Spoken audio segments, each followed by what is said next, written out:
I've been posting a lot more sporadically these days than I had intended to when I made this comeback.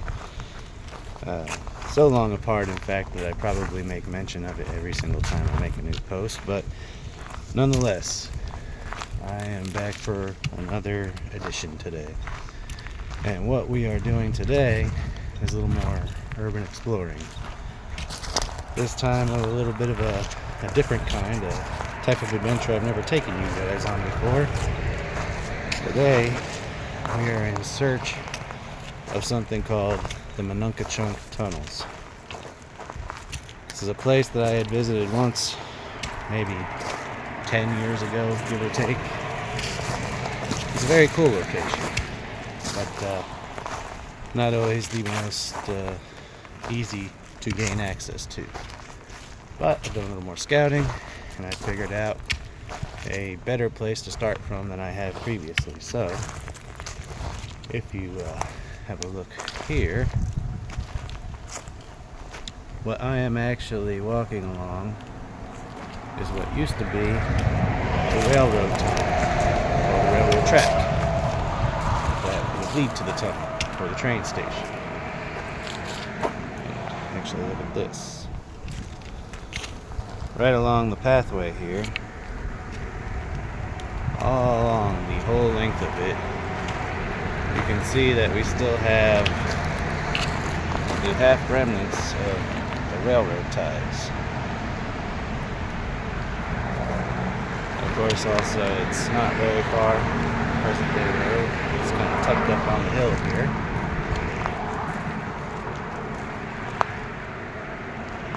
But nonetheless, along some pretty cool cliff face here.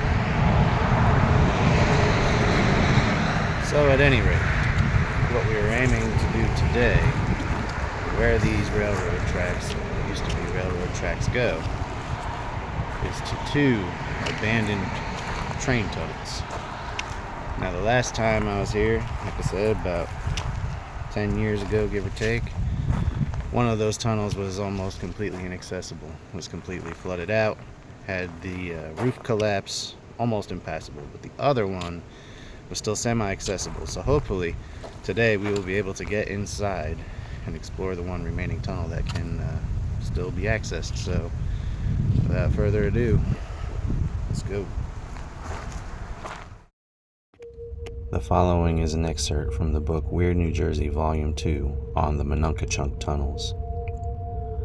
Tucked away in the woods of a Warren County mountainside, just north of the town of Belvedere, are the remains of what was once a thriving rail line. In 1876, the tiny village of Manunka became a major rail center, when two lines, the Delaware, Lackawanna, and Western from Hoboken, and the Pennsylvania from Philadelphia, decided to form a junction there. Soon trains arrived from major cities carrying wealthy summer vacationers to the cool waters of the Delaware River. A grand hotel was built on an 85-acre island in the middle of the river to accommodate the visitors in a lavish style. The hotel flourished until a flood in 1903 submerged the first two floors, forcing the owner to give up the enterprise. The building would be renovated and reopened under a new name, the Manunka House. But its misfortunes would continue. First, the train station at the junction was abandoned. Then the Great Depression hastened the decline of vacationing customers. The hotel finally closed its doors in 1935 and burned to the ground in 1938. Today, the island is once again a lush wilderness. The train tracks have been removed, and the junction is no more. All that remains are two gaping black holes bored through the mountain that once ushered adventurous sojourners to these bucolic shores. But that seems to be all it takes to lure leisure time travelers to this weird New Jersey destination.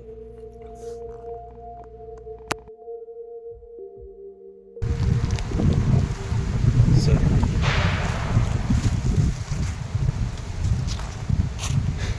we've been walking about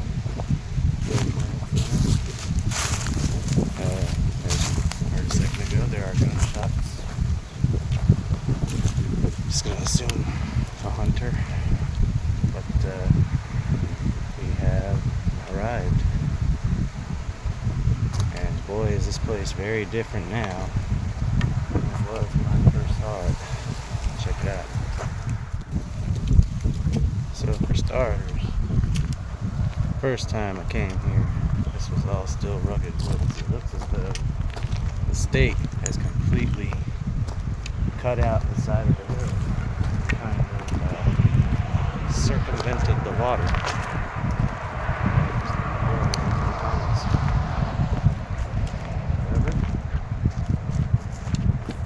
Without further ado,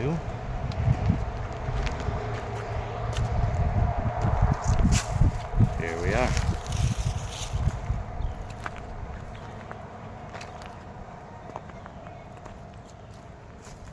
So, what stands out immediately is a lot of this groundwork they've done around it here. They've let a lot of the water down the hill, which is good, but it still looks kind of flooded over here. And this was the passable roof. The last time it has since collapsed. So, not looking too good there. But, let's get down and check it out. Get another gunshot. Just keep bringing out pretty close by. But, here we go. Let's see how passable tunnel number 1 is.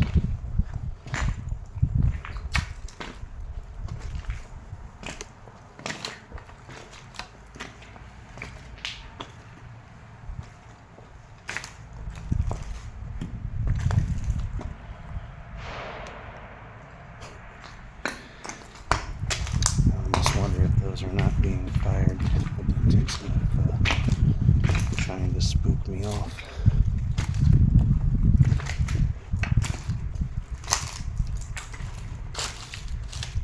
Let the darkness consume you.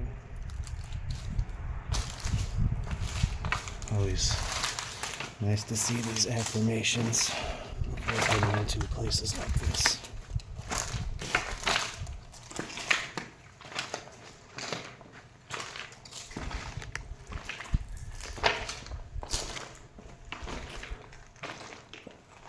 So, it seems the water remediation did some work in here.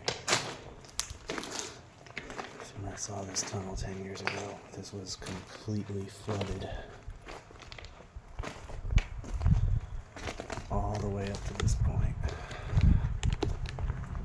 Practically impassable, at least for what I was willing to do that day, which was not get into knee-deep water. We still got a little bit of water down there. There. That's where the ceiling came down.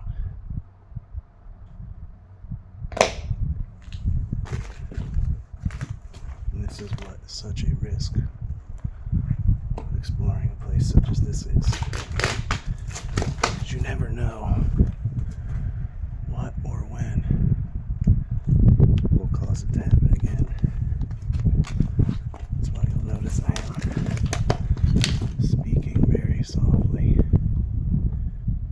trying to keep vibrations to a minimum.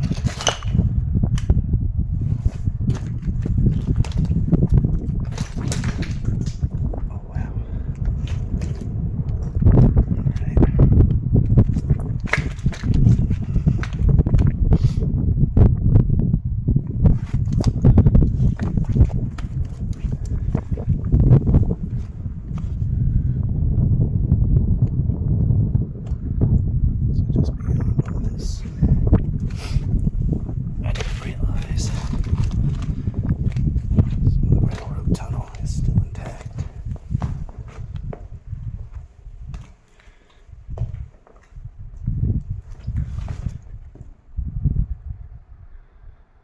Awesome.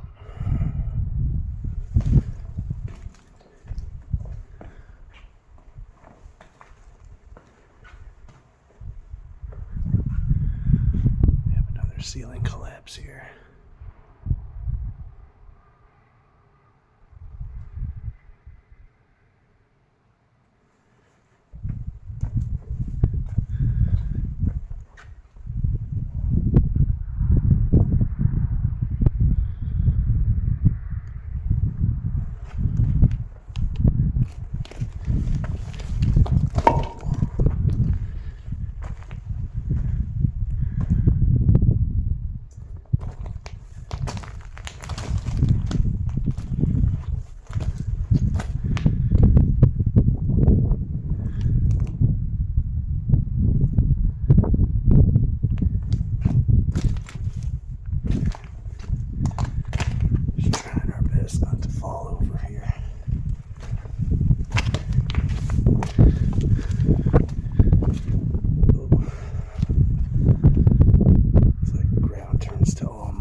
This one might be short and sweet for two reasons. One, I could hear people get close while I was in the other tunnel.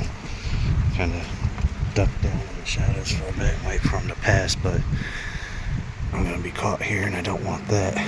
Two, tunnel number 2 is extremely wet.